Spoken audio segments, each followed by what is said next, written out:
Let's jump right into this explainer. Today, we are taking a deep, focused dive into Canadian workplace and labor rights vocabulary, specifically tailored for the CELPP exam. If you're prepping for test day, you probably know that those workplace modules can be an absolute minefield of cultural nuances and hyper-specific legal terms. But don't worry, we're going to use a whiteboard approach today to map out 15 key terms, the most common testing traps, and the underlying Canadian cultural context with zero fluff. We're building a rock-solid mental framework so you can instantly recognize these concepts the second you hear or read them. To make memorizing all this completely effortless, we're categorizing these 15 complex terms into a logical mind map. We'll start by following the money with salary and tax vocabulary, then navigate the tricky traps of Canadian leave culture, and finish up by mapping out the entire employment cycle. So let's get right to it with our first logical group, salary and tax vocabulary. This is everything about what you earn and what gets deducted. The pay stub, or payslip, is the absolute foundation of Canadian compensation. Honestly, it's the ultimate roadmap for where an employee's money actually ends up. In reading and listening passages, if a character is ever confused about their paycheck, they will always be told to check their pay stub.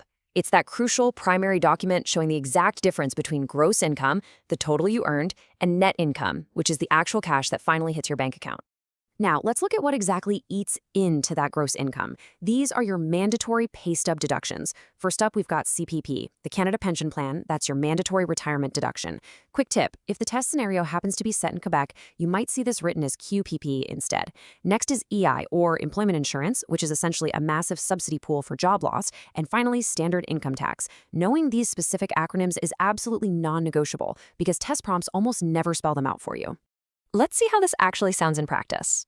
Deductions for CPP and EI are automatically taken out of your paycheck.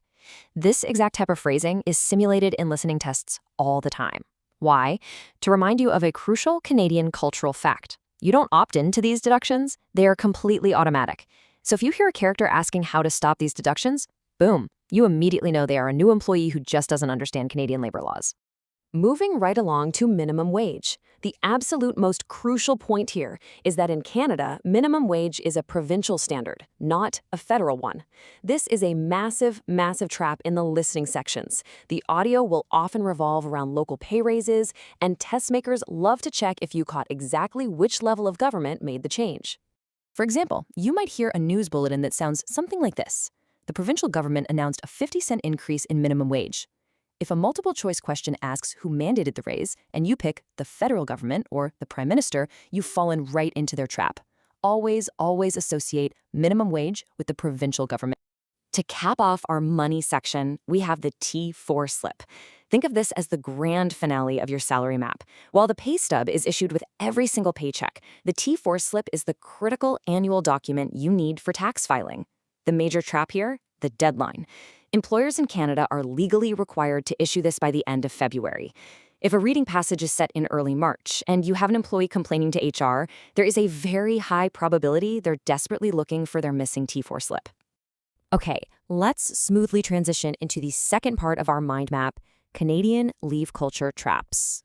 You really want to pay active attention to this next concept because it highlights the single biggest comprehension trap in this entire section.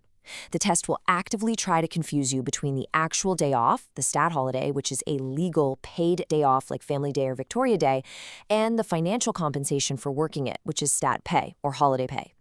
Here is the golden rule you absolutely must memorize. If you work on a stat holiday, you receive 1.5 times your regular rate. This time and a half calculation is such a common detail in reading and listening passages. If a character works an 8-hour shift on a stat holiday, they're getting paid for 12 hours. The math isn't really what's being tested, it's whether you understand their legal right to that premium pay. Let's navigate a few other common leaves on our mind map. For sick leave, the classic testing trap is simply checking if a doctor's note is required. Then there's bereavement leave, which is specifically granted for the passing of immediate family members. But I want to really emphasize the cultural context of parental and maternity leave. This is a very unique welfare feature in Canada that allows up to 12 to 18 months off, subsidized by that EI pool we talked about earlier. This timeframe often completely shocks test takers who are used to systems where leave is maybe just a few weeks.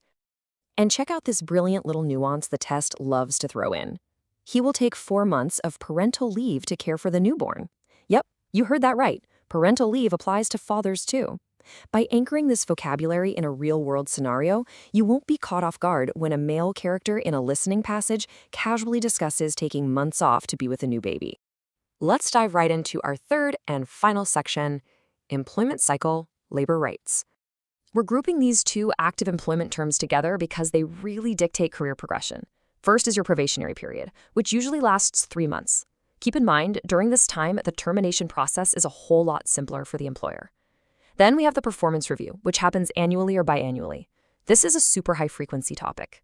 Whenever you have characters nervously preparing for a meeting with their boss to discuss a promotion or a raise, you guessed it, it's a performance review. Let's look at a classic test scenario for probation. During the 3-month probationary period, health benefits are not yet active. This is a huge testing trap. If a new employee is eagerly asking HR about dental coverage during their 2nd month on the job, the correct comprehension answer is simply that they don't have it yet.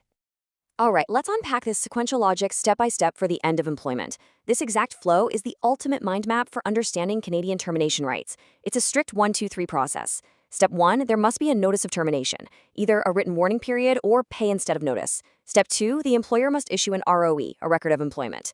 And step 3, the employee uses that ROE to apply for EI, employment insurance. If you just memorize this exact sequential order, notice, then ROE, then EI, you will never get confused by termination scenarios on test day. I want you to pay extra close attention to the specific time frame here.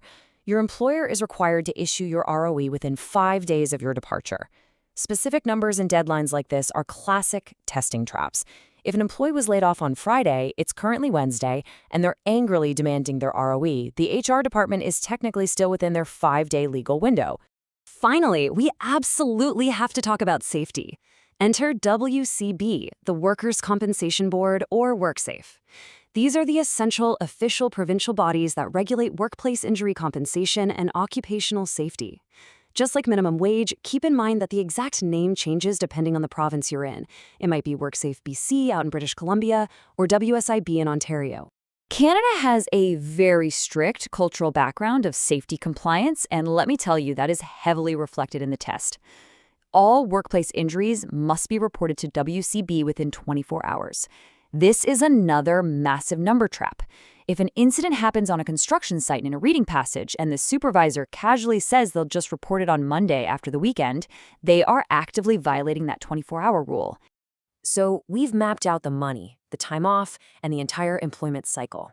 My challenge to you right now is this. Can you take a blank piece of paper and redraw this exact 15-keyword whiteboard flow totally from memory? If you can connect the pay stub to EI and the ROE to WCB, you have successfully bulletproofed your vocabulary strategy. Use this structured mind map and you'll be completely prepared for literally whatever workplace scenarios the exam throws your way. You've got this.